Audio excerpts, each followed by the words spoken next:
brand new episode of Dingers and Stingers, the podcast that can honestly say all three of our teams played baseball today. We can all agree that whatever, by some definition of the word played, the Angels, the Padres, and the Red Sox did that today. We don't have to talk about how it worked out. Maybe we'll talk a little bit about how it worked out later for a third of us. But look, it's opening day. We're recording this on opening day. We don't know when this is going to come out. Sometime, hopefully, in opening week. First, full week of baseball. But we're excited about baseball and it being opening day. But we still got one more division that's left to preview. So today's show will be all about the AL West. And then we will jump into our playoff fields, what we think those are going to look like. We'll pick a World Series winner and a World Series matchup as well. And then to conclude the show, as we always do, we will go with some dingers and stingers. Before we get to that, I'm Dallas. That's Matt. And that's Drew. And we are together, dingers and stingers. And hey, we're back. All three of us together once again. Yes, sir. It's good. It's good to have you back, Dallas. We speculated on whether or not you would make it back on recent podcasts, and I'm happy to say that I was wrong, and your plane landed safely, and you're here with us, and we're good to keep rolling. Yes, an undisclosed location in the South Pacific, where I was previously the last couple of weeks. But hey, I beat the odds. I made it back. And look, I'm happy to be back. Baseball's here. It actually started while I was away. We have the overseas series now. Baseball technically starts, at that time, but opening day, there's nothing like it still. So look, we love to, if we have some time at the end, we'll talk about opening day maybe and what happened today. But we do have some business to attend to, which is, of course, the AL West preview, our last division of this league we are previewing for this year. And look, this division, a couple teams maybe notwithstanding, they got pretty busy this offseason. So there's a lot to talk about, a lot of shifting, a lot of changing in the personnel on some of these teams. So let's get into it. The AL West in 2025. So let's go back to 2024. Where did the AL West end up? So the Houston Astros, once again, were division champions. A little less impressive, their record, than maybe previous years, but the AL West, as we'll learn, is not a division where you have to be particularly impressive to win. But the Astros, 88 wins. They made the playoffs, the sole representative of the AL West in the playoffs last year. They lost in the wild card to the Detroit Tigers. The Mariners finished second with 85 wins, just short of that last wild card spot in the AL. That was a fun race last year. We'll talk a little bit about that later too. And then the Texas Rangers after that, in what was something of a disappointing, championship defense, 78 wins, finished third place. The Athletics of, don't know where they're from now. They finished fourth with 69 wins. And in last in the AL West were the Angels of, I don't really like to say their new name. They'll always be the Anaheim Angels to me, but they are wanting to be from Los Angeles. So, it's kind of like me, I guess. I've tried to make myself as a guy from Los Angeles, but I'll never be that. But hey, the Angels came in last place with 63 wins, almost 100 losses, which is always crazy to say if that happens to a team. But look, that was last year, the past. This year, things will surely look different, or maybe not. Let's decide. So let's start with the Houston Astros for this year, 2025. Will it be kind to the Astros? They're in a bit of a space right now that they may not be super familiar with, especially the last decade. So let's talk Astros. Where do we see the Astros going? We'll start with Drew, 2025 Astros. Let's go. Yeah, the Astros have a new look this year than what we've seen from them in a long time. They've basically since 2017, they've had this core in place. Some players have come and gone, but this was their biggest, I would say, overhaul in roster since that time. So they lost Alex Bregman, who's been on their team since 2017. They lost Kyle Tucker, who was drafted the same year as Bregman. I think came up a year or two later.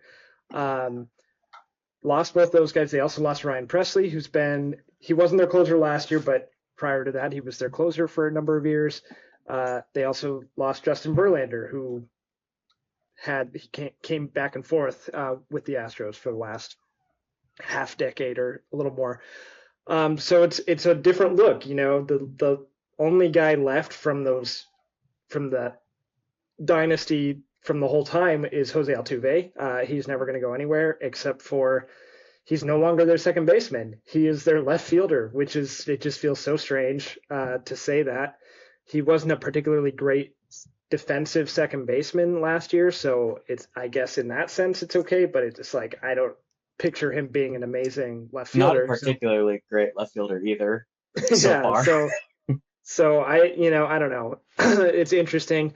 They did get Isaac Paredes in the Kyle Tucker trade with the Cubs, who is a player who can be really good and I think will be really good playing half his games in Houston where they have the short left field because he is just a pull side fly What do you ball mean by hitter. short left field? Yeah, well, they have the short left fielder playing in the short down the line into those Crawford boxes, right-handed hitters paradise. They also signed Christian Walker, who is kind of an underrated first baseman. He can do everything pretty well, especially defensively. He's probably the best first baseman on the defensive side of the ball, but also a good power hitter. So in the end, a different look Astros, but they're kind of a team that I trust to figure it out and do well. Now the question is, can they be as elite and dominant as they've been in past years? And that, I don't know. Their pitching looks a little thinner than it has in years past. They have Framber Valdez at the top of the rotation. Hunter Brown, a lot of people like him as kind of a breakout candidate. But beyond that, it's not super thrilling. And then on the offense, you've got the few guys I've mentioned. Altuve is not what he used to be, but I still think he can be a productive hitter. And then Yordan Alvarez is playing DH. He might be, a top 5 pure hitter in baseball. He's just really good, really tough to get out. But yeah, they don't strike the fear in you that they have in years past. They just look different. And so I don't know exactly how to project the Astros for 2025. Yeah, looking at this, we're kind of going through again, shout out Drew's Substack. It's got a lot of good stuff on here if you want to check it out and more in depth. But I was kind of looking through kind of the Astros offseason, and my initial reaction when I was looking at the additions, I was like, dude, I really like Christian Walker. I talked about him last week as a pretty like severe loss for the Diamondbacks and how good of a sneaky season he had. Like you said, Isaac Paredes, but even like Cam Smith, like they got some pretty solid players that, might be contributing for a few years here. But then, like you said, they lose Kyle Tucker. I mean, that's, when we talk about the Cubs, that's a 5-tool, like superstar player. And Alex Bregman is, like you've said for the Red Sox, just a leader in the locker room. He's consistency. His worst season is a lot of people's best. And so I don't know. I like you said, the Houston Astros are one of those teams that's kind of shown consistency despite anything else. But I personally, I just don't know if they recover from the loss of this much quality talent. Um, and that's just for this year, right? I don't want to get into projecting 26, 27, but like this year, it's going to be hard to replace Kyle Tucker and Alex Bregman and, high leverage guys like Ryan Presley. Like it's not an easy thing to fill in, period. So, Yep. Yeah, 100%. The Astros, we're so used to, the Astros being in the ALCS. It was very strange for them not to be in the ALCS last year. They'd made whatever it was, 7 or 8 straight you know, since the start of their reign atop the AL. And look, this comes for all teams, right? In all sports and all teams, it comes for them. In baseball, it seems to come maybe a little quicker than it's come for the Astros, though. Like usually, you know, teams don't last that long, but they had. And look, they could still. I mean, as far as this division's concerned, I don't know that they, you know, there's maybe a team we'll talk about in a couple rounds here that can give them a run here. But as far as this division is concerned, I think the Astros still have plenty of reason to, you know, believe that they can come out on top again here. Kind of like similarly to last year if things go their way. And I just to add one last little thing about this, like they lost Kyle Tucker, they lost Alex Bregman. Alex Bregman was a free agent that they, you know, kind of tried to sign and then it didn't end up happening. Kyle Tucker, they just traded him to the Cubs. And, you know, I don't know if that's a trade that's going to age as poorly as, let's say, the Mookie Betts trade or the Francisco Lindor trade. Like, teams do this. It happens. Guys in their last year of contract, they don't think they're going to have a good chance to sign them again, so they trade them. But I really hated this move for the Astros because it's like, even if the pieces you get back are quality, your team is undeniably getting worse immediately. In losing Kyle Tucker, who's a 5-tool player, like Matt said, leaving a hole in your outfield that, I mean, you're filling with Chas McCormick and Jake Myers, and now Jose Altuve's out there. Like, I don't know. I agree that they're, and we'll talk about these other teams. I agree that the Astros definitely still have a shot in this division, but I just hate a move when you're still a competitive team to make your team worse, even if temporarily. Yeah. This is a competitive window that remained open, and you know, while still maybe a little bit open, it's a little less open than it was when they had Kyle Tucker, and you know, things like that. So let's move on. Before we move on, you know, the award for best you've made it to the majors video this year, Cam Smith. I mean, come on, you guys saw that. That was awesome. Yeah. Love to see that. Love those videos at the beginning of every year, and you know, throughout the course of the year, we'll get more hopefully that are as good as that. But that one was super cool, so I had to mention that. But anyway, let's move on. Look, this team we're going to talk about next, they didn't get very busy this offseason, but they did finish second last year, so we're going to talk about them next. And it's the Mariners of Seattle. So another Mariners offseason, come and gone. Fans scratching their heads a little bit. Let's talk about the Mariners. What happened, or rather, maybe what didn't happen that maybe should have. Yeah, the Mariners last year, their full success. It was all about their pitching, right? They had the best starting pitching staff, and then they had a really good bullpen. Their pitching staff stayed remarkably healthy, and still they barely missed the playoffs because nobody could hit. They made a big trade for Randy Arozarena at the trade deadline last year, and I love that move. It didn't end up really moving the needle for them. They picked up Victor Robles last year during the season on a, like, you know, he was cut by the Nationals. He never got it going over there. And then he ended up being outstanding for them, but still they just couldn't, I don't know, they were like towards the bottom of the league in offense and towards the top of the league in pitching, and it just didn't add up to a playoff berth in the end. But I really, you know, I'm really frustrated with their offseason, similar to what I said about the Baltimore Orioles and like the Minnesota Twins. Like they're these teams that it's like, okay, what you've been doing, there are good things about what's going on with your team. You just need to put in the work to take it to the next level, to, you know, for the Mariners to be in the playoffs every year, for the Orioles to win a playoff series, for, you know, whatever it may be for these teams. And the Mariners did nothing. And usually, you know, maybe they won't make a big signing, but Gary DePoto, who runs their baseball operations, like, he's got a quick trigger for trades. He's like the king of trades.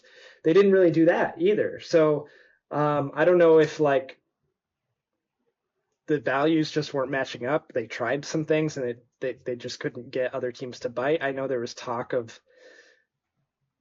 Red Sox starting like trading some starting pitching to the Red Sox for some bats, and that never came to fruition. I don't know how much there was with other teams, but in the end, the things they did in this offseason, they re-signed Jorge Polanco, who's now going to play third base instead of second base, and he was awful for them last year. And then they signed Donovan Solano, who he's he is what he is. He's fine. He's a fine player, but like he doesn't really move the needle for any team if that's your big signing. And we saw Justin Turner, who finished last year on the Mariners. He is now with the Cubs, kind of going off on them. Like I don't know what they're thinking over there. Like they're not adding anyone, and so in the end, like I expect the Mariners to be a competitive team. Their pitching is that good. George Kirby is going to miss a little bit at the beginning of the season, but hopefully not too long. So I love their starting pitching. I believe that Julio Rodriguez can bounce back and be one of the best players in baseball. I believe in Randy Arozarena. Cal Raleigh got a nice little extension yesterday. He's arguably the best catcher in baseball, certainly the best power hitting catcher in baseball. So like there are things to like on this team. It just you finally broke the long playoff curse in 2022, and then back-to-back years once again of missing out on the playoffs and not really changing the formula. I just don't like that. I wanted to see some level of urgency and some level of spending. There was a lot of free agent bats out there, and they just didn't do anything. And so it's hard for me to be super excited about the Mariners despite the good pieces that they have. Yeah, just like you said, I mean, I think you kind of hit on the head. Like, this is a team that, by all means, has what people would say is what a top two, pitching staff, top to bottom, rotation and bullpen. Like, they've just got so many good pitchers on this team, and it feels like they were maybe like a bat or two away. Because even some of the guys they have on this roster right now, they're not bad, but they just need that true kind of like pure hitter. And I know it's a tough part to hit in, but like you need it for the away games too. Like you can't just rely fully on winning home games. And they just didn't do it. And I love Donovan Solano. I mean, last year he was a super fun addition to the Padres. He, could bat near or around 300, but it's going to be a lot of really low value hitting. And if you want to call hitting low value, right? Like he's not going to be sitting here swinging for power. He's not going to be in a high leverage spot in the lineup. Um, he'll be solid, but nothing spectacular, like you said.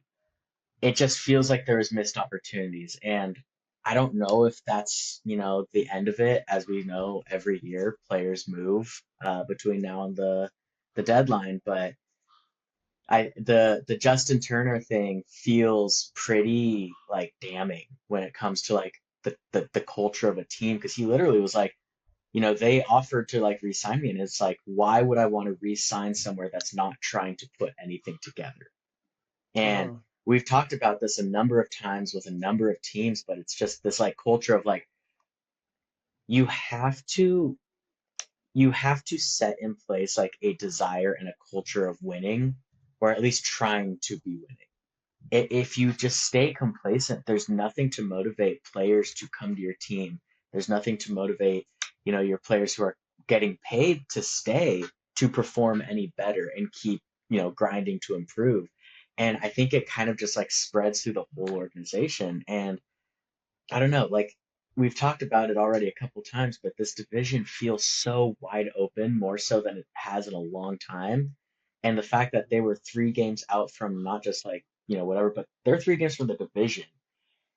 And they didn't think that they could add a bat worth 3 games. Like, you got to go and add someone who's worth those 3 games because that's the gap right now. And you could argue that Houston got worse. So now you might be talking about an even smaller gap. Go get someone who's worth those 3 games. Like it's Yeah. just it's so frustrating because there was talent available in trades and in free agency, and it just feels like every time everyone was like, oh, this person would be a great fit for Seattle. And then it comes out they were never even really competitive and trying. Um, So I don't know. yeah, It's yeah. it's just one of those tough ones where I do really like the Mariners as a team. I have a soft spot for Seattle sports, and it just feels like such a wasted opportunity, barring some unforeseen unknown moves that are, could be coming. Yeah, I mean, I think you nailed it when you were talking about like this division's open. Like it's Hmm. been the Astros division for a Hmm. while. I know the Rangers snuck in a World Series a couple of years ago, but the Astros still won the division that year and took them to 7 games in the championship series. So like the Astros have been the team, no doubt. But this year, yeah, like the Astros look more vulnerable. And last Hmm. year they weren't the scary Astros that we were used to either. Um, so it's like, yeah, you'd love one of these teams to just kind of really be like, okay, then if you're giving up the division, then we're gonna come and take it. Um, and yeah, I've seen a lot of people doing. I watch a lot of baseball, YouTube and podcasts and things where they do basically what we do, where they're Yep. talking about the teams and then they make their predictions for the season. And I've seen a lot of people high on the Mariners, partly because the American League is so wide open. But like I see a lot of Mariners in the playoffs. I've seen a few Mariners making the ALCS and even making the World Series. And I'm glad that people are still high on them, but I just struggle with that because it's Hmm. like how are they different than last year and how are they different than 2 years ago? Like I expect the pitching to be great, but I don't know how like you can cross your fingers and hope for bounce backs and hope for offense to come from these guys that have been on the team, but I don't know. It's like the definition of insanity is trying the same thing but expecting a different result. Like that's what I Yeah. see them doing right here, Yeah. and it's just very frustrating. Yeah. And even bouncing off that, it's like, because I've seen it too, where people are just like weirdly really high on Seattle, and I get it. You want to chase the like great starting pitching, and they've got the great starting pitching. But last year, correct me if I'm wrong, 1 through 5, they only had what, 6 people start pitching games like last year. I think it was like Yeah, six it or was. seven. They had remarkable health in Yeah, their and it's like starting rotation. I believe they had the best ERA for starting pitchers in all of baseball. They had Mhm. almost no injuries, and that wasn't good enough to get into the playoffs. That wasn't good enough to win a division. Like the best pitching staff in baseball wasn't good enough to get in. And I know the splits between home and away were pretty wide. But like you said, it's just like to say that, well, this year it's got to be better because clearly the pitching staff will be just as good and the hitting can only get better. It's like, no, the pitching can get worse and they can still be great, but the pitching Mhm. can get worse and the Yeah, health can get worse. What happens when you really got to start digging down into some of that like depth in the pitching if, guys at the top get hurt, it could leave this team really vulnerable. And I just I feel like this is the first time in all of this that we've done, we've this is our last division, and this is the first time I think I'm putting together like what war means, like actually the uh, stat of war. Because you talk about like what's his name? We just talked about him a couple of weeks ago, Bobby Witt, where it's like he had like a yeah, 10 war or whatever. And I'm sitting here thinking like, okay, wins above replacement. Like, yeah, that's how many wins they're worth. It's like 3 wins away from the division. There's plenty of dudes you could go get that are worth 3 wins above the yeah, replacement.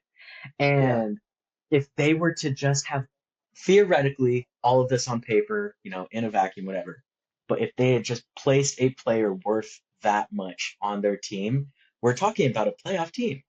But they instead didn't do that. And now it's like the odds of just having consistency on one side and positive regression on the other, not likely. The odds are offense may get a little better and the pitching gets a little worse and you remain somewhere the same. So I don't know. It's a confusing thing. Seattle, you've made us mad. Do better. Yes, well, It's maybe the land of the unknown right now. A lot of potential for good and bad.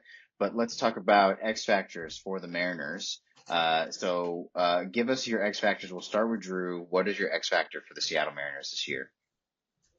My X factor, and this is something I haven't done this with many teams. I'm picking their superstar. I'm picking Julio Rodriguez, because I do think he's their best player, and he had a down year last year that was still pretty good year, but we've seen him reach heights of near MVP production.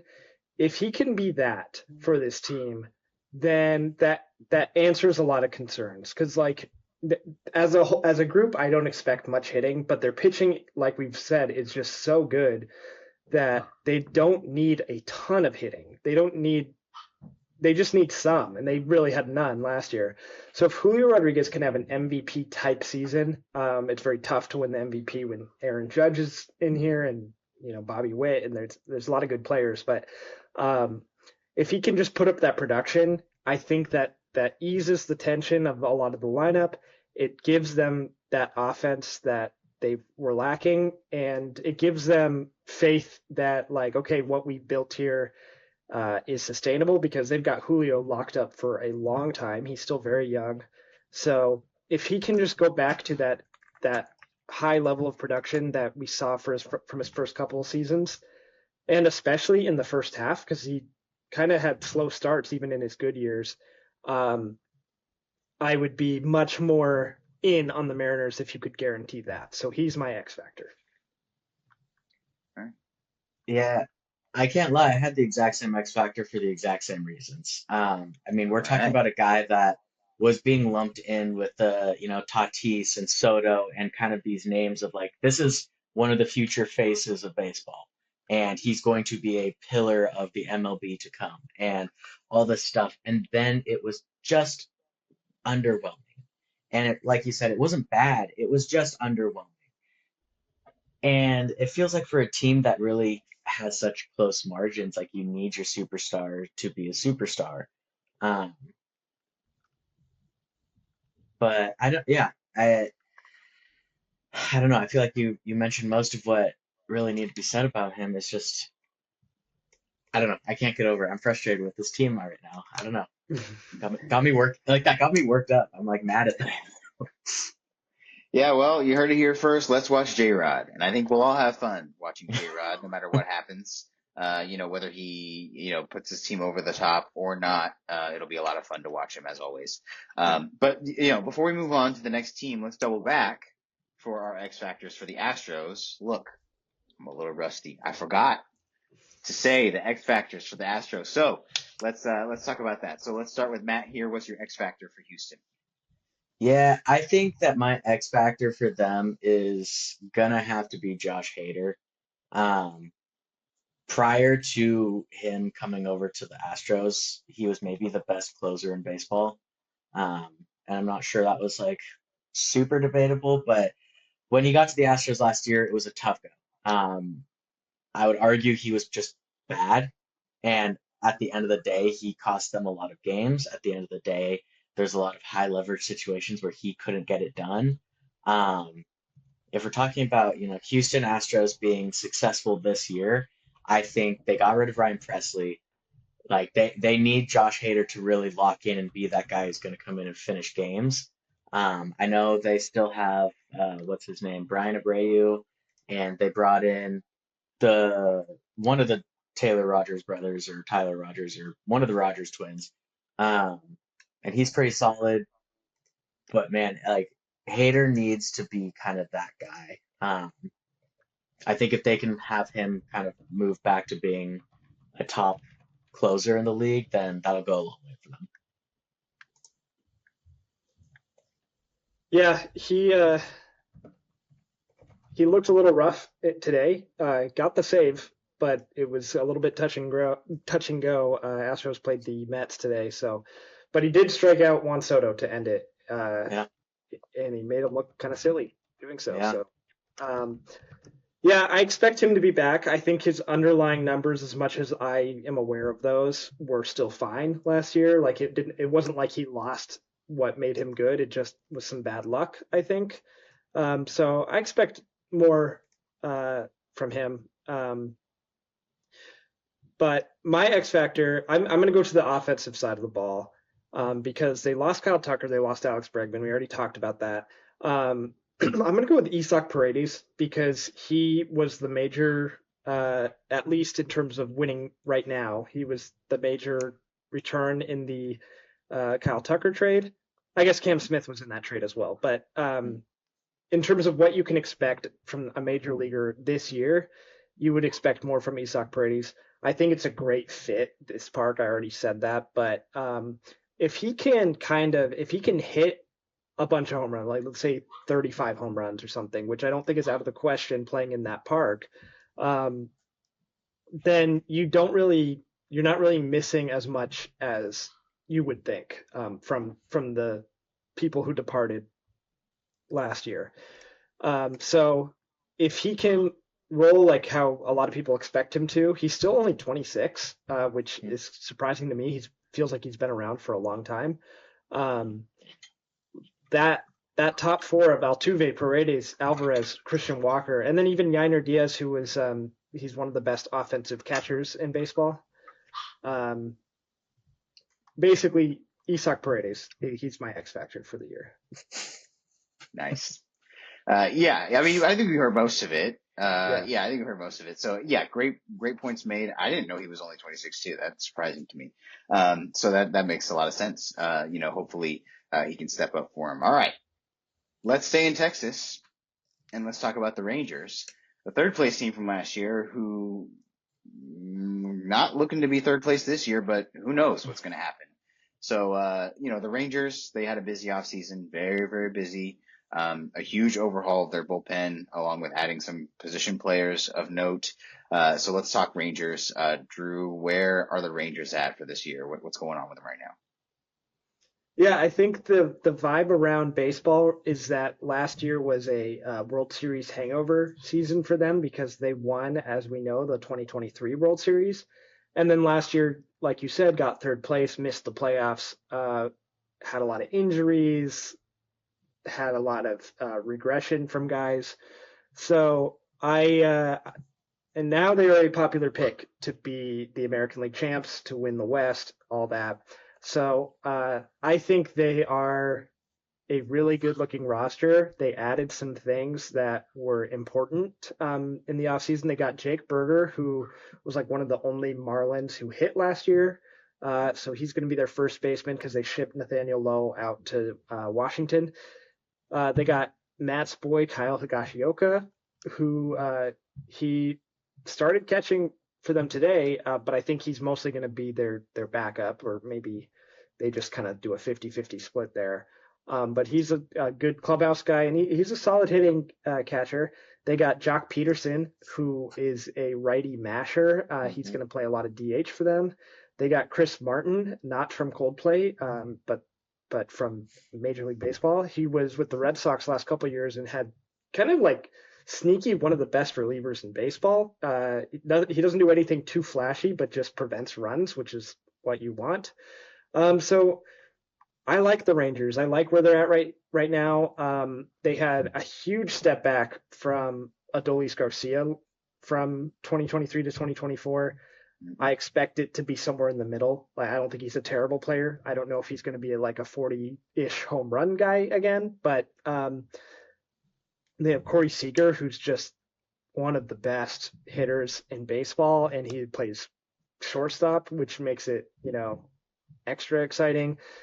Jacob deGrom is coming back, should have a full healthy year. That's the expectation. And we've seen Jacob deGrom be very, very dominant. And so I really like the idea of him coming back.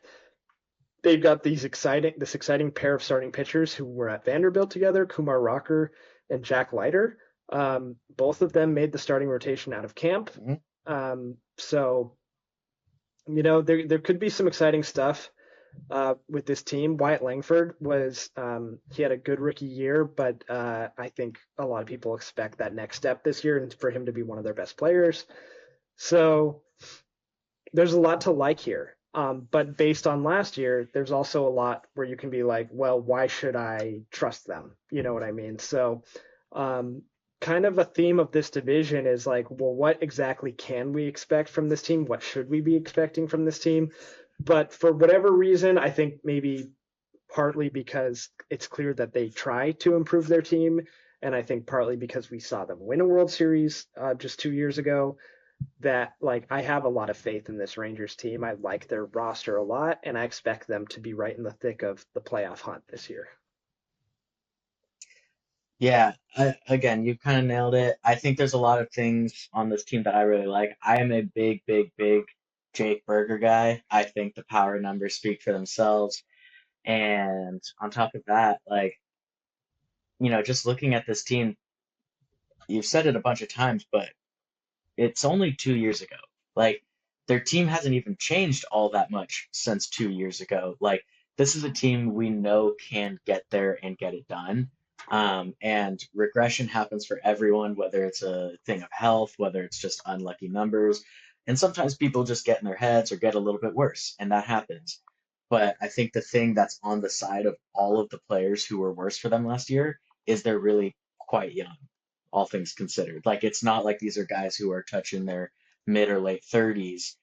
You know, these are guys who are in their mid 20s. And I think that that kind of bodes well for them in terms of just kind of having that bounce back.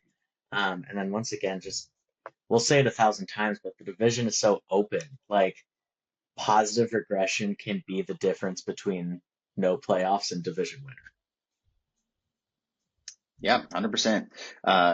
Yeah, no question about it. The Rangers are looking to reintroduce themselves, for sure, as not that one-hit wonder. You can say, looking at just after last year, okay, they bought one World Series and that was enough for them. And now, these players aren't performing well, things like that, but they're ready to reintroduce themselves. And, for you guys, who is going to be the biggest part of that reintroduction? Let's talk X factors for the Rangers. Drew, who's your X factor for Texas? Yeah, I mentioned him a little bit, but I think I'm going to go with Jacob DeGrom because, as we know, I mean, he's older. He's on the wrong side of 35 at this point, but he was undisputedly the best pitcher in baseball from like 2019. He won back-to-back Cy Youngs in the National League.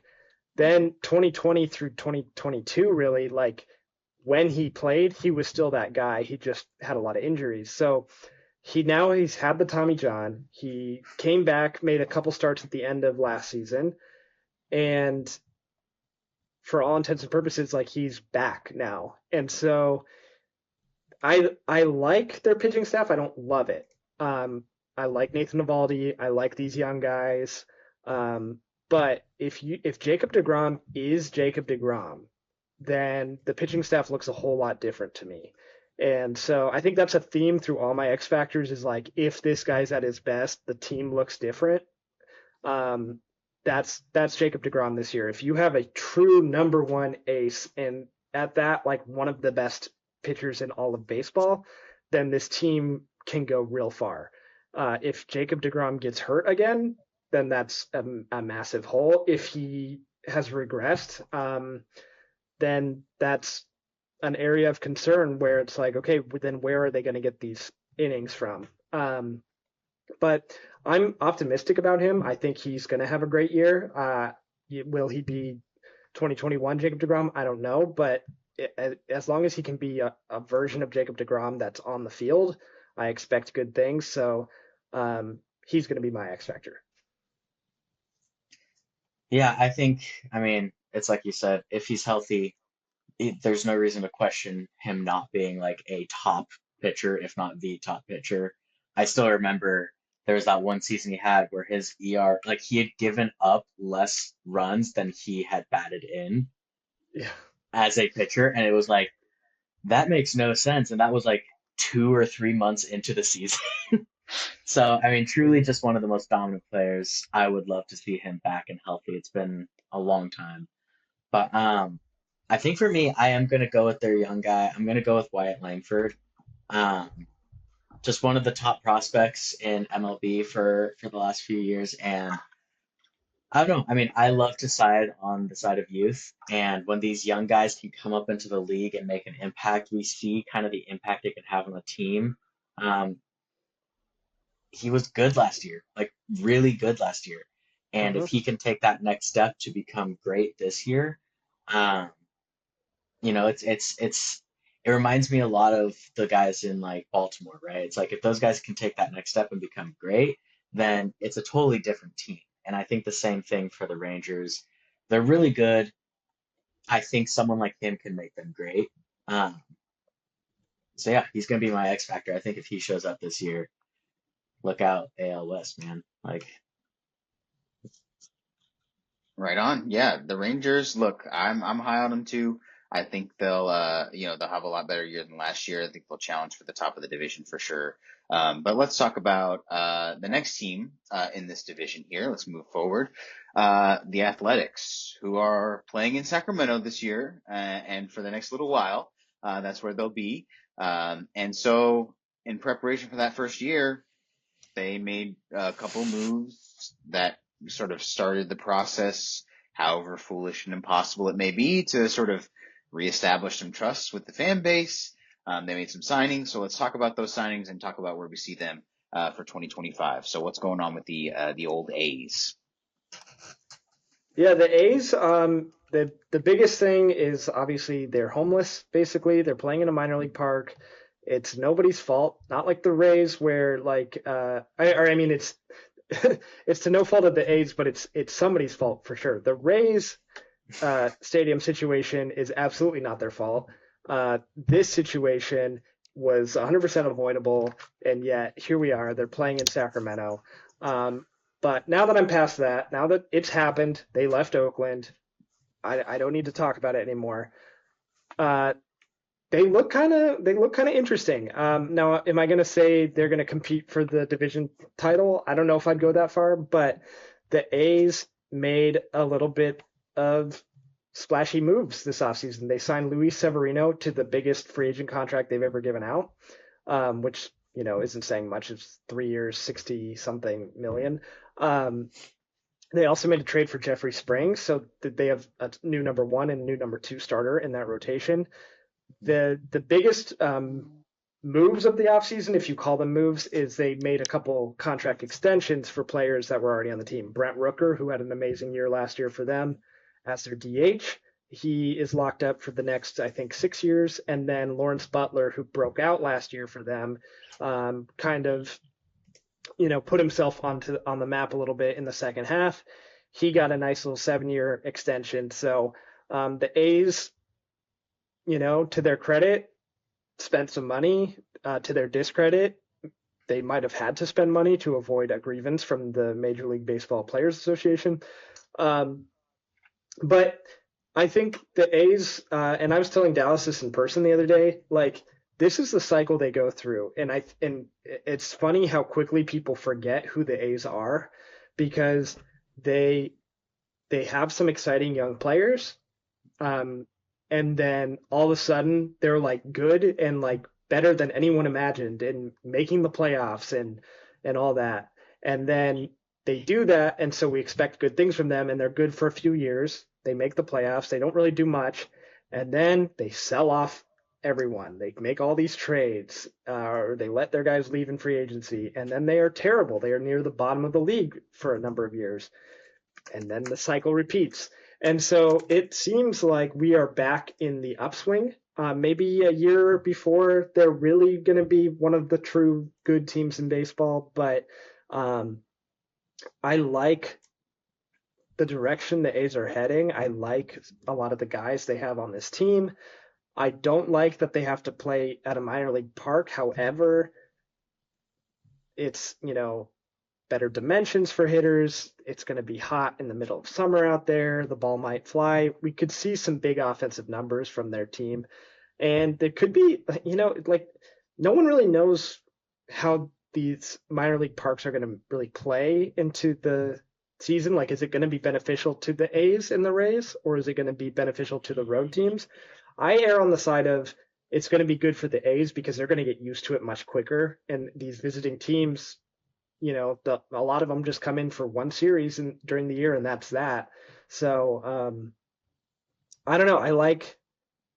It's funny because I expect the Mariners to finish ahead of the A's, and we'll talk about the standings. But I feel so much better about the A's than I do about the Mariners. So it's kind of a weird disconnect there. But yeah, I like what the A's are doing.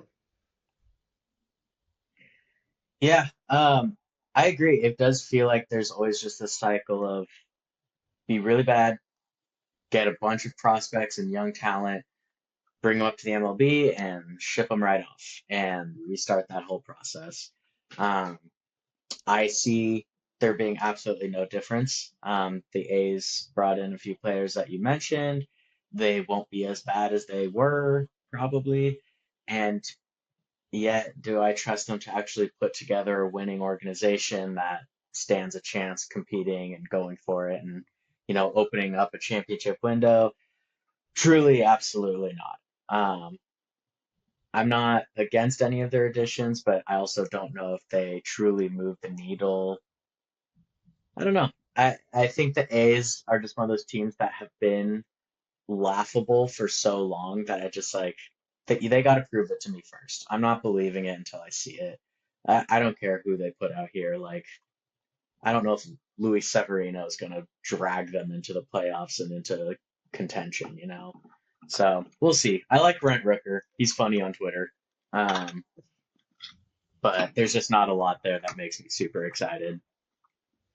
Also, just like a funny thing in their roster, and anyone who's online enough knows this already, but I just want to say it. They got this top prospect who made the team because Mm. Zach Geloff is hurt, and his name is Max Muncy, and he has the same birthday as Max Muncy of the Dodgers. The same name, same birthday. Max Muncy of the Dodgers was once upon a time an A too, so it's just like it's very funny to me. It's not like someone's name is like uh, John Smith and there's happens to be another John Smith. Like Max Muncy is like seems like a random Yeah, random name to have two of them. I just think that's very funny. But I don't know much dude, about him except for he was a high pick. have you guys seen the Brady Feigls? Yes, The yes. two pitchers? That's the Uh-huh. craziest thing I think I've ever seen, maybe ever, is the fact that they're unrelated. They're both the exact same height, the same position, look like twin cavemen, and have no connection to each other, different DNA, different like that to me is one of the craziest things I've ever seen. Yeah, man, like those kind of things, like you're like, maybe the Matrix is real and it glitched. Like, I don't know what happened, but And like, had someone that kind just of thing spit a makes you believe. clone. Yeah, absolutely. But all right, so the A's, I definitely one of my top picks for most likely to be frisky, I think. I think for me, but let's talk about X factors for the A's. So many letters. X factors for the A's. What do we got? Let's start with Matt for the A's. I think this will be my first time doing this. My X Factor is not currently on their roster. Um, Not on their opening day roster, I should say. My X factor for them is Asturi Ruiz. I can't fathom that he's not on their actual MLB roster. He's going to be starting the season down in AAA once again, after having an absolutely electric rookie season. And then starting off last year really hot for the first like week or two of the season before also getting optioned to AAA. And I remember their whole thing was they wanted to fix his swing and his approach so he could be the leadoff hitter of the future. And it was like, yeah, but he also through those first couple weeks was batting like 460 and the year before had almost 70 stolen bases. I, like I understand wanting to protect your prospects. I understand wanting to make sure guys are ready for the big leagues when they're getting here and taking patient approaches. That's not uncommon. But you can't convince me that he's not absolutely deserving of being on this athletics roster. Like, I don't know.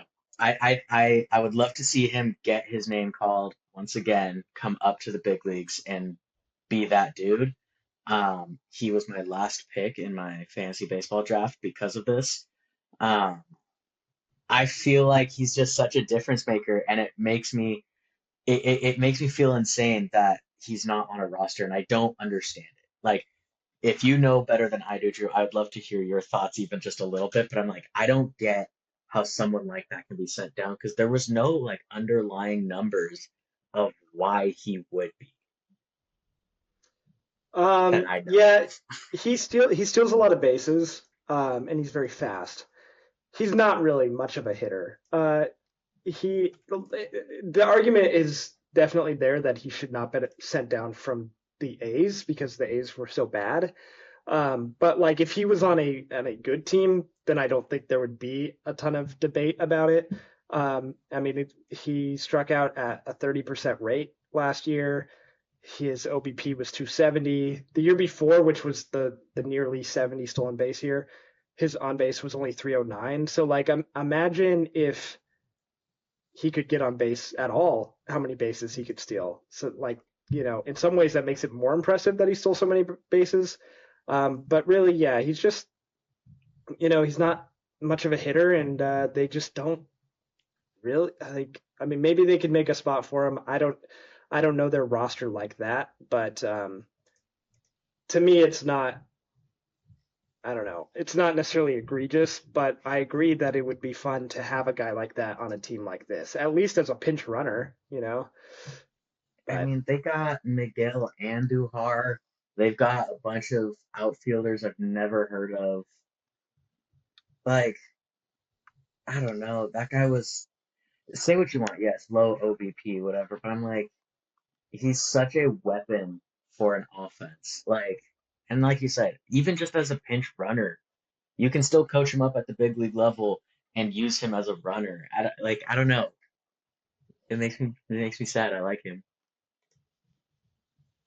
yeah, we'll see what happens with him. Because I don't know where he slots in now. Like I don't know where he fits into their vision for their team. Clearly not as a contributor right now, which is a bummer. But my X factor for the no city athletics, I'm going to go with Luis Severino, similar to the Rangers, but at a different scale. Like they signed him to, like I said, the biggest contract they've ever given out.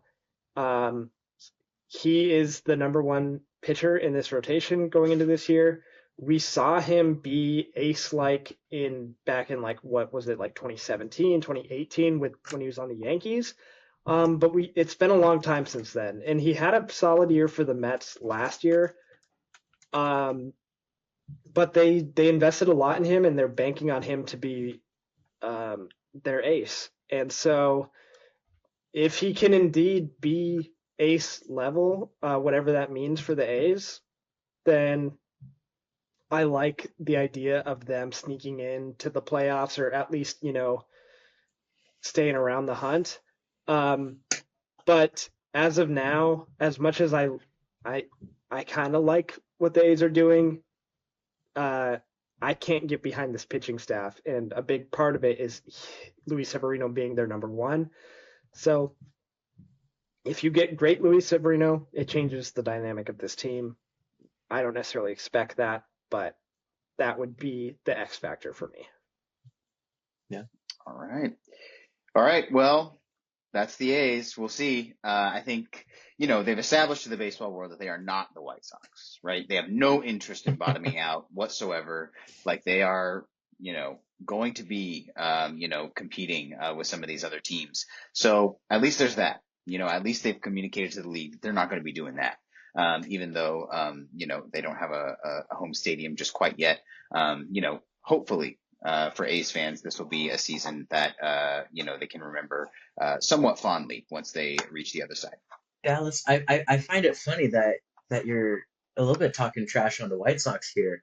Do we want to segue into the next team and like their opening day experience and some other stuff?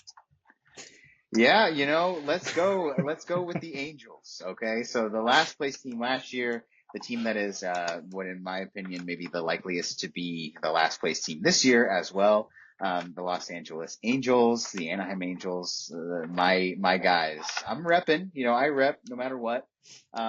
Look, they remain a frustrating team, but for sort of the opposite reason that a lot of teams are frustrating, right? They continue to add annoyingly, they add annoyingly okay people to a team that just desperately needs to just bottom out, restart. Their farm system is abysmal. They need to understand that, but they refuse to. So they continue to add very, frustratingly okay players and then try to put something together. It hasn't worked out yet, but let's give it up for year 15 of trying to make it work. So let's talk Angels. Where do we have the Angels this year? Drew, give me something about the Angels here. Yeah, it's funny you talk about them adding annoyingly okay players. The Angels came out in the offseason like a bat out of hell and were making moves before anyone even woke up. They traded for Jorge Soler from the Braves. They signed Yusei Kikuchi, who had a pretty good year, and especially after he got traded to the Astros last year, looked great. They signed Travis d'Arnaud to be Logan O'Hoppy's backup catcher. They signed Kyle Hendricks, which, shrug, I guess. And then Kenley Jansen, was looking for a place where he would get saves, and the Angels are a team that would allow him to be the closer, so he signed there. That's good. I think he's still an effective reliever. And then, some bounce back candidates like Yohan Moncada, Tim Anderson, varying degrees of hope involved with those guys. But yeah, it's weird because as a non-Angels fan, it's like the Angels have been, if not the laughingstock, a laughingstock of baseball, especially, in the Mike Trout, Shohei Ohtani era. It's like they have the two best players in baseball and can't make a competitive team. It is so weird how, you nailed it. They refuse to just be like, okay, we're bad, let's be bad, which is very, it's a hard thing to go through as a fan, but it's a necessary thing for a lot of teams if they don't have the pieces in place to do the kind of the retooling. The Angels, there's a roster of people that you will recognize their names. If you're even a casual fan, I think you would know a lot of the people on the Angels.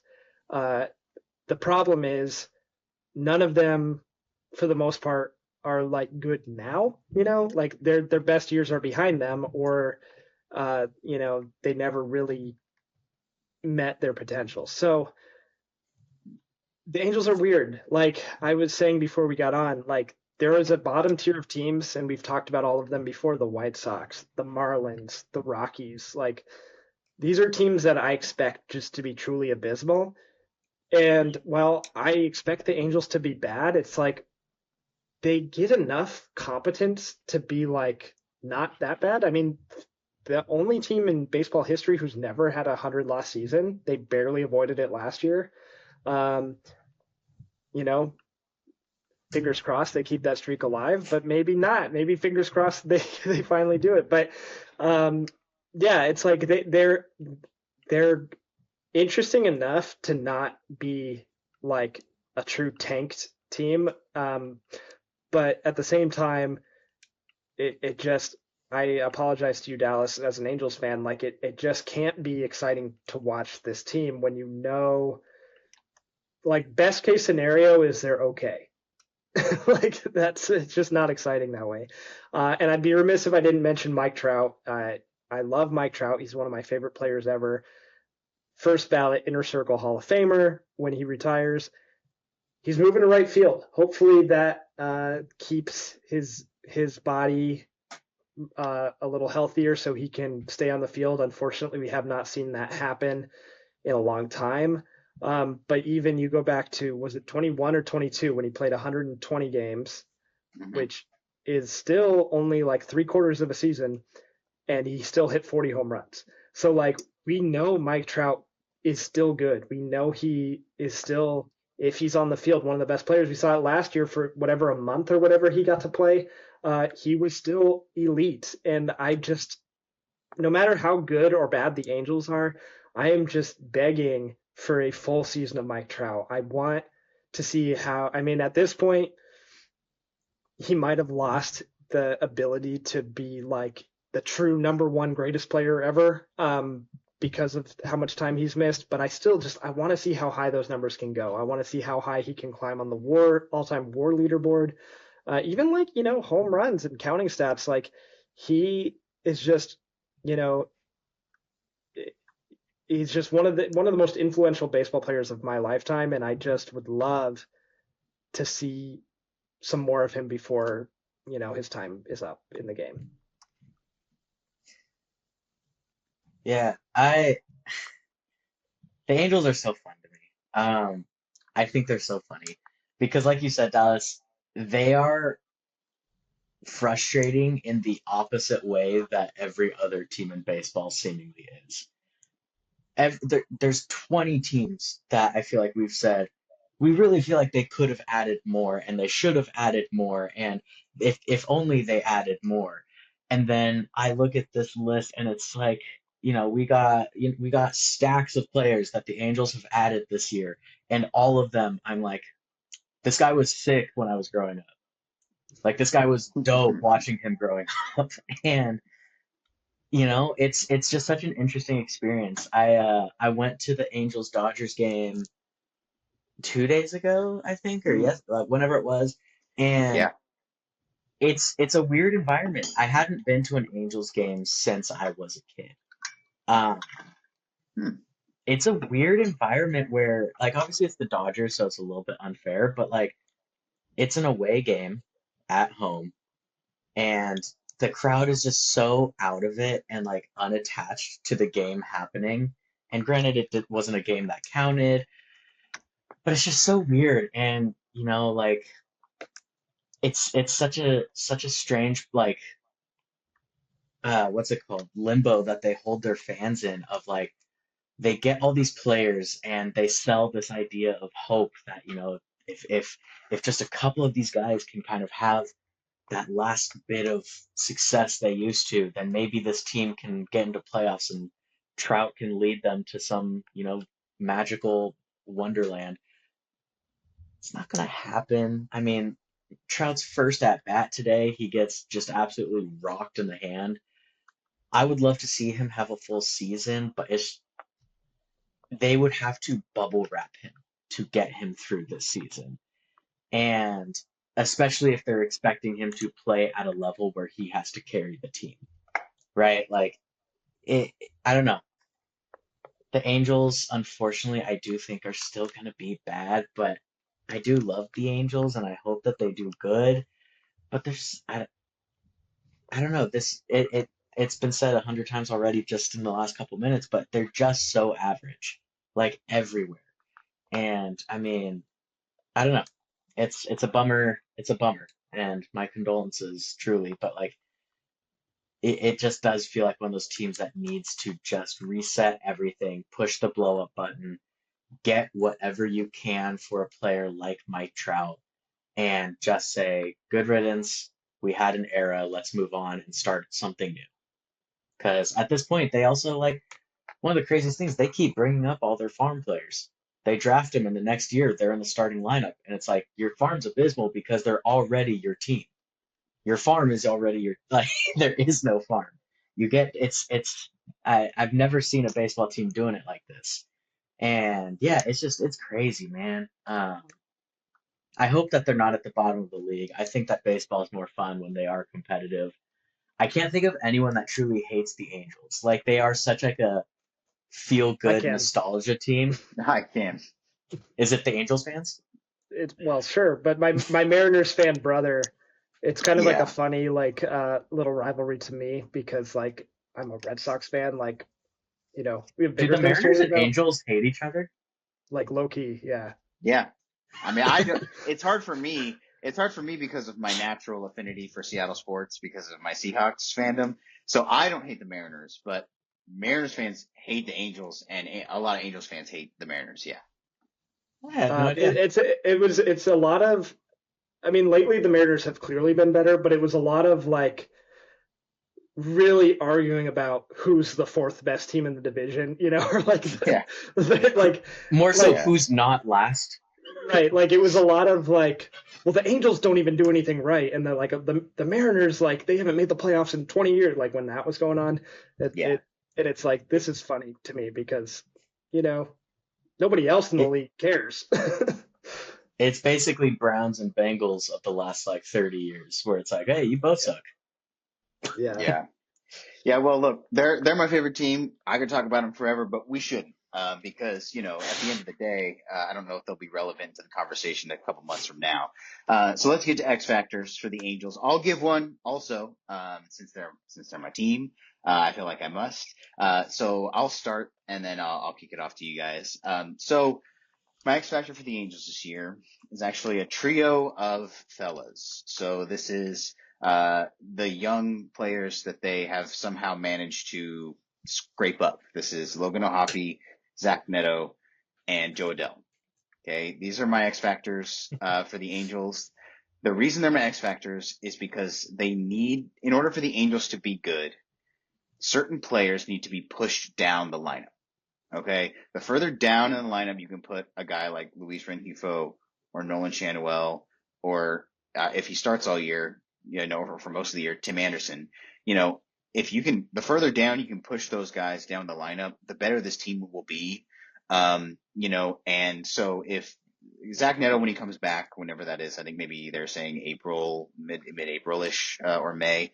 And then Logan O'Hoppe, who we know can be pretty good, and then Joe Adell, who we've been waiting to take the next step for about 5 years now. Doesn't look like it looks like maybe he is who he is, but he could still get a little better maybe. If they can take over the middle of that lineup together, I think the Angels have a chance to be pretty okay and pretty good, because that will mean that some of their players that are currently in that middle spot, who are not very good, can be pushed down out of the lineup or down to the bottom. And so I think those guys hitting better than they have over the last couple of years, guys like Neto continuing their growth, O'Hoppe continuing his growth, I think that would be very important for the Angels because their pitching isn't going to do them any favors, over the course of this year, as far as, shutting people down. I don't think anybody fears this Angel starting rotation, and the bullpen is kind of a question mark right now. And so, yeah, those are my X factors for the Angels. Those three guys, the better they can be, the deeper this team can look. So Drew, X factor for the Angels. Yeah, I I really considered choosing Mike Trout because of what I had said about him earlier. Like, Hmm. I've done this for a lot of the expected to be worse teams for X factors. Like, there's not really a way I see the Angels competing for the playoffs.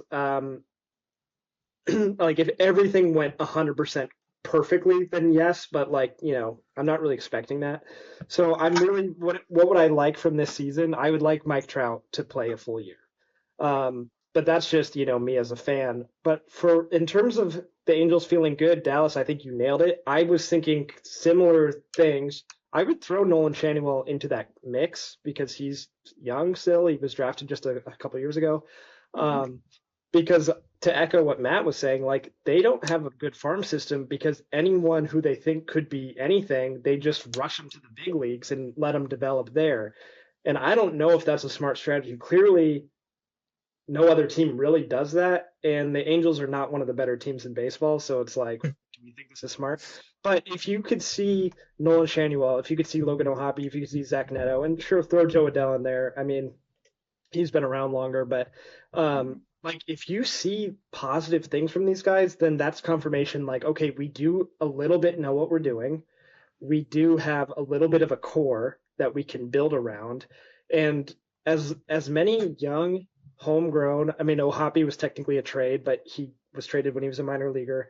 Like these young homegrown guys that are cost controlled, and if they're good, and I mean O'Hoppe, Neto, Adele, that's up the middle positions, important positions. Like that is just so much less work you have to do to make a competitive roster. So if you can have those guys and you have Mike Trout that like, okay, maybe the Angels aren't as far away as we think. Like I don't think much for 2025, but if if you have this young offensive core, then yeah, just pay a couple pitchers or what have you. I think that would be a step in the right direction and a little bit of optimism for Angels fans. I mean, my X factor, honestly, guys, is going to be similar, except it's just for a player who I love. A little bit older, but my X factor, I think, is going to be a resurgence of Yohan Moncada. I mean, they signed him, a former number one prospect, a switch hitting third baseman. You're talking about maybe the worst like free agency signing of recent memory outside of I don't like, I'm going to avoid other sports. So maybe like the worst free agency signing in recent history for baseball in Anthony Rendon. If Yohan Moncada turns into even like a above average or average third baseman in the league, you can kind of shut the door on that. And you can kind of just say good riddance and push Rendon out. He already is going to be pushed out, but you can like really close the door on that. And I think, I mean, you're talking once again, a former number one prospect, switch hitting third baseman. Like the vision is there. Like that is one of those types of signings, especially with the age of Yohan Moncada, where I'm like, okay, I can actually see the vision with that signing. Some of those other guys who are in their late 30s, you're signing them for, shits and giggles at this point. Yohan Moncada can actually still be signed to a decent contract and still be a part of a team moving forward.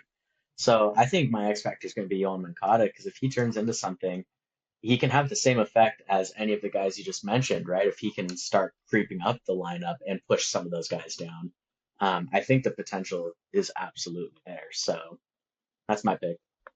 You take Moncada, Joe Adell, throw Mike Trout in there. I mean, those were prospects. Like, Mm-hmm. So Trout Back in the day. was Trout was drafted after Randall Grichuk, the legend. So I don't know if he can be considered that much of a prospect. Soler was Yeah. a big prospect in his day. So Mm-hmm. see if it comes together. Yeah. One of the one of the most astute things that I ever observed was one of the first times Drew and I ever went to an Angel game together. Maybe not one of the first times, but one of the times we were watching the pregame, montage or whatever, and I believe it was Drew's wife, Mary Jane. She was watching it too, and she was like, oh, who are all these people? The Angels, and I was like, this montage is a real who's who of who was better on other teams. Or like a who's who of who used to be, good and it didn't work out, so, it's really that. So last thing on the Angels though, I just looked it up because I had a feeling they mentioned it earlier today, but I just only kind of heard it. Mike Trout is officially 400 watch, 22 homers away from 400. So that he might hit that this year if he can stay healthy too. So that's something to look forward to. All right. So that's the AL West. We've done it. All the divisions have been recapped. And now comes the playoff field prediction. So how this is going to work is Drew and Matt are going to give us their playoff fields and their World Series matchup and their World Series winner. So we're going to lay it out, and then we'll say who's going to the World Series out of those teams and who's winning. So let's start with Matt. Lay it on me. Yeah. So the way that I kind of had it laid out, there may be a couple small tweaks here and there. I mean, some of these division previews we did long before moves that were made or injuries that happened. But as of today, as of this afternoon, my picks, I'll start in the AL. My three division winners I have being the Orioles, I've got the Rangers, and I've got the Twins. Those are the three I'm taking, 1, 2, 3 seeds. After that, for the 4, 5, and 6 in order, I have the Red Sox, the Guardians, and then the Yankees. I think that will round out the AL. I kind of went through, I did my own little bracket because I'm a visual learner.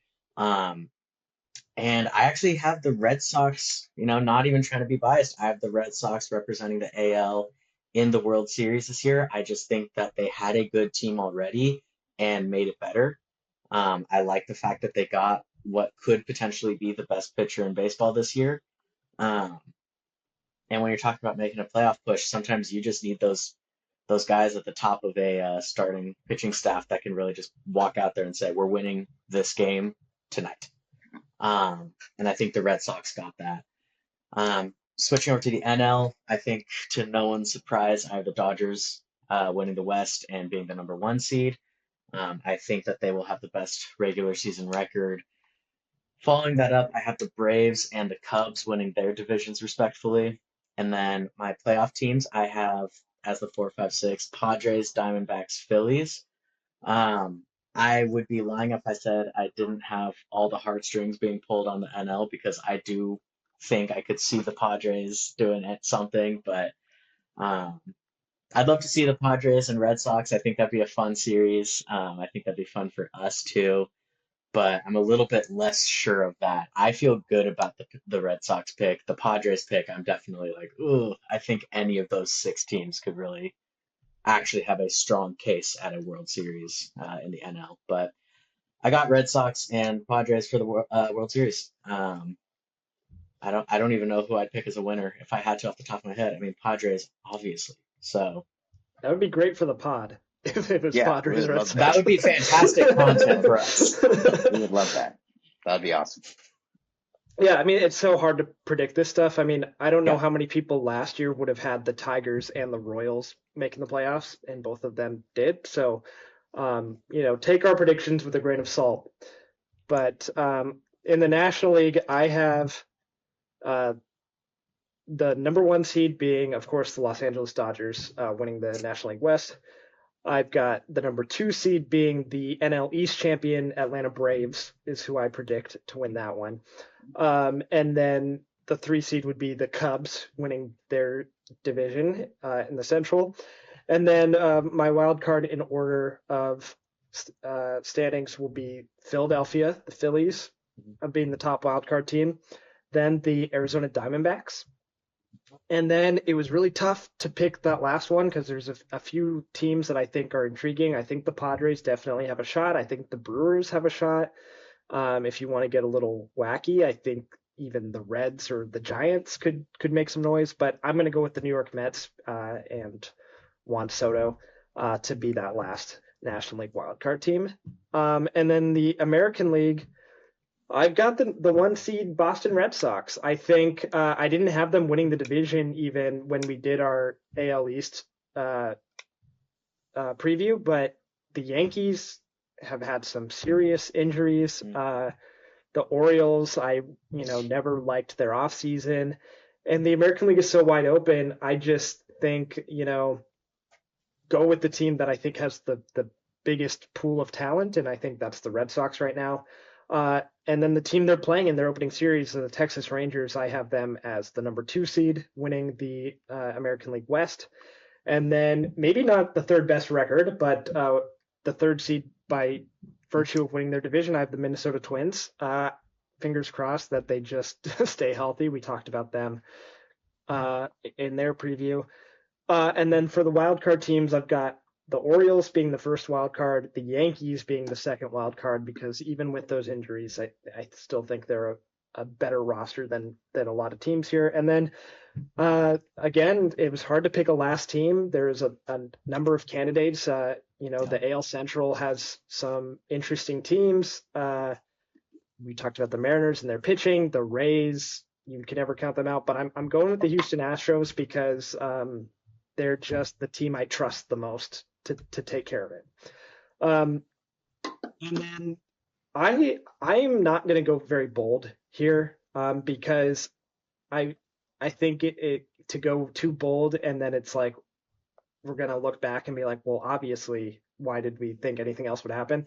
I'm going with the Dodgers going to the World Series from the National League. I just good for any team that knocks them out, but I just don't know who that's going to be because, even if 5 starting pitchers get hurt, the Dodgers still have good starting pitching that can go into that series. So it would take so much for me to not think the Dodgers are going to make it.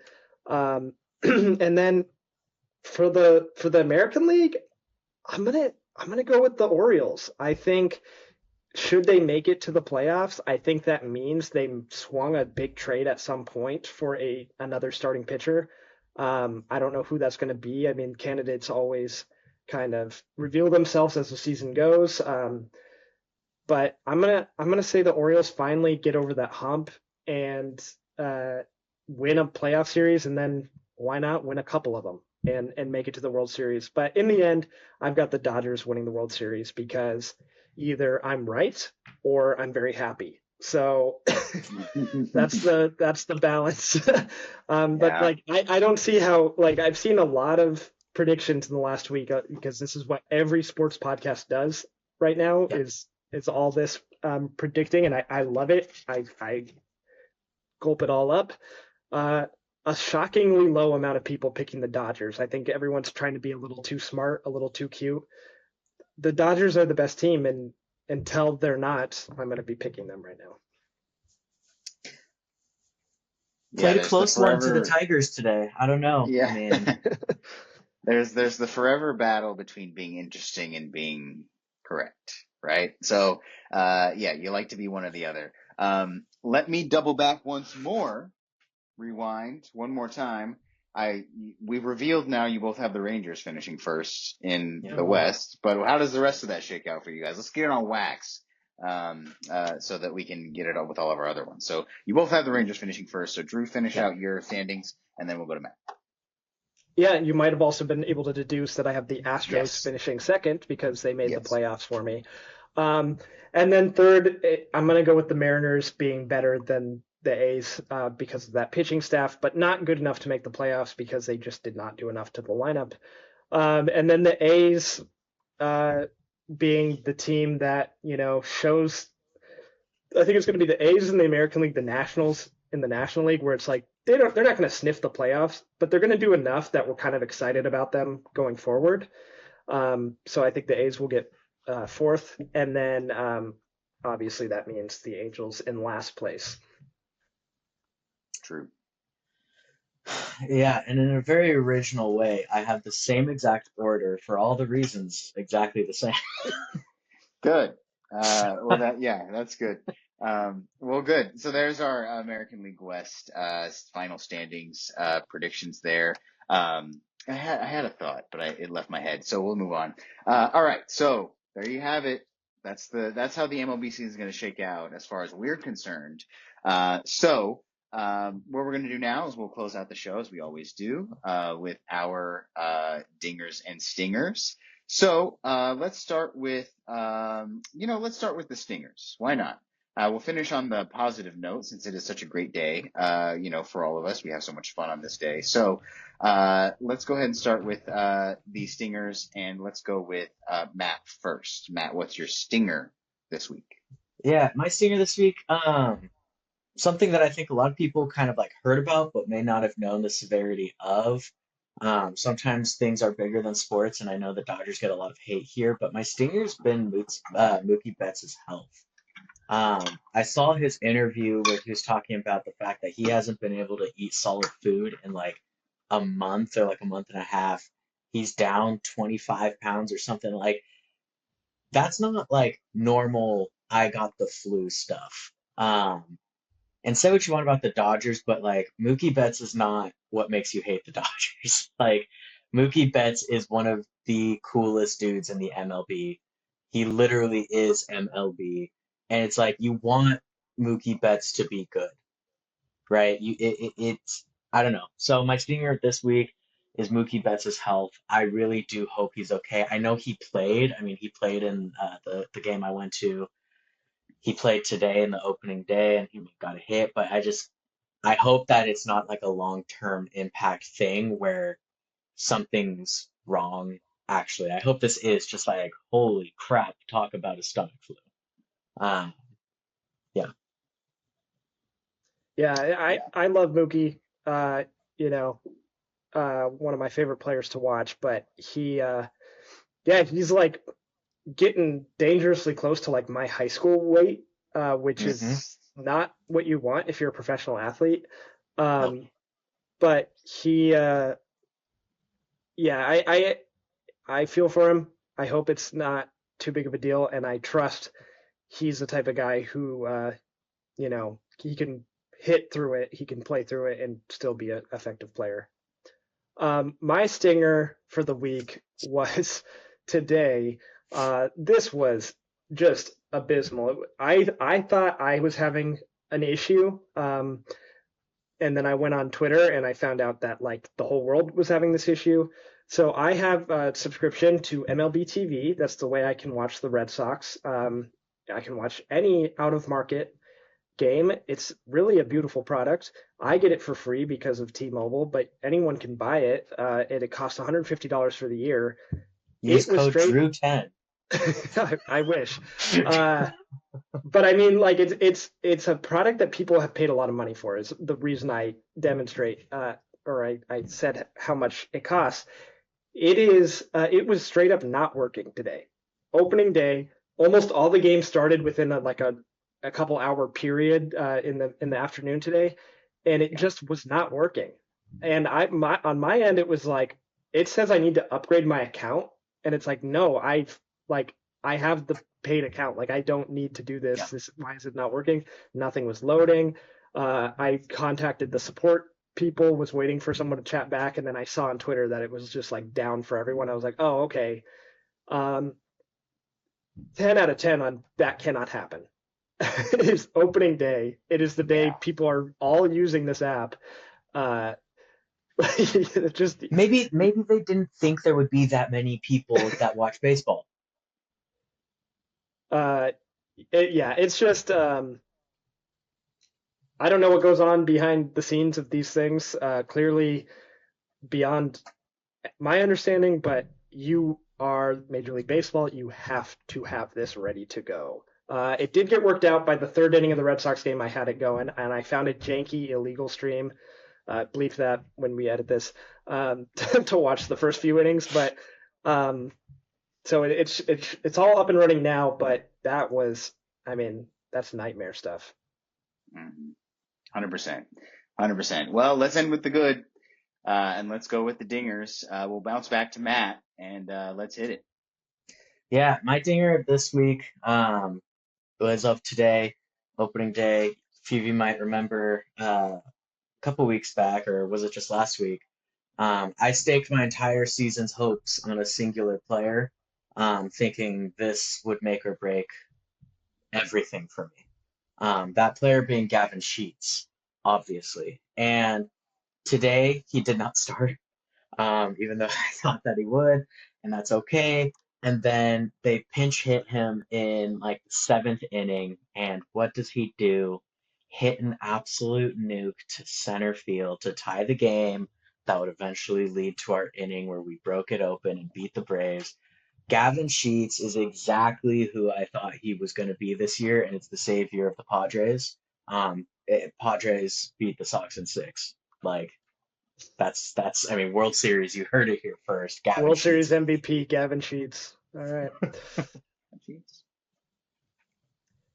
Yeah, I mean, my dinger is all encompassing. It includes Gavin Sheets. It includes shout out Willie Abreu going 3 for 3, also having a walk, hitting 2 home runs in the Red Sox win today, including a 9th inning go-ahead home run. Super awesome. But it's just that baseball's back. Major League Baseball is back. My wife had a funny Instagram. I think she put it on her story. I don't use Instagram, so I can't confirm this. Where she's like, I love when baseball's back because, like, you know, it's so nice to have the games on and blah blah blah. But the dark side of it is my husband becomes his other self. So I am a different person when baseball's back. I think it's a positive. It gives me something to do, something to look forward to every day. You know, even if the Red Sox aren't that good, I can always find things that I think are interesting in the game, and so I love it. Just like when football comes back, it's always very exciting. It's just like it's the hopeful time of year. I know we just shit on a bunch of teams for 6 weeks, but technically anyone has a shot at this time of year, and it's just, you know, it's a Nobody's eliminated, fellas. Nobody's eliminated right now. The White Sox are officially eliminated. Just got that in, but Yeah. no, And but they're undefeated. yeah. So So true. anyway, that's my dinger. It's an exciting day. I wore my Devers jersey today. He did not fare too well, but you know what? It's a long season. Red Sox still got the dub. I'm happy about it. Yeah. Absolutely. Yeah. Welcome back, baseball. This has been, a great way to celebrate opening day. Is recording this all baseball episode of Dingers and Stingers. It's been great. I just want to also mention Tyler O'Neill. He's done it again. 6 for 6. 6 for 6. Opening days, 6 home runs in a row. So let's check that out. We'll see Tyler O'Neill again next year, hopefully. He's got to just like continue to make these opening day rosters just so he can keep it like. Yeah, they got to put him in. Just so we can keep it going. But all right, so yeah, baseball's back. We love that. Take some time. Russell Wilson. This is our one little yeah. football moment. Signed with the New York Giants. I don't care at all, but football. That will be the world's most chaotically funny quarterback room, maybe of all time, like genuinely ever in NFL history. They should have been their Hard Knocks year. It would have been a beautiful thing if the Giants were on Hard Knocks again.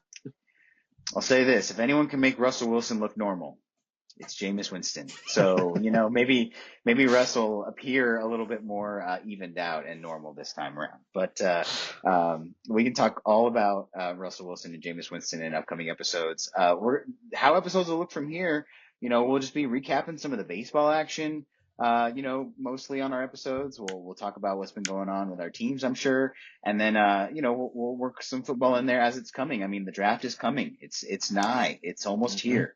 And there'll be plenty to talk about as teams continue to take shape toward, the middle of the off season here. So, look, we got some fun stuff coming up. We appreciate, everyone tuning in for our MLB division previews. It's been so awesome. If you have listened or are listening now or watching, thank you so much for tuning in. Share us around. We love having new folks in here. Leave your World Series matchup in the comments. Your World Series matchup and your World Series winner. We'd love to hear it.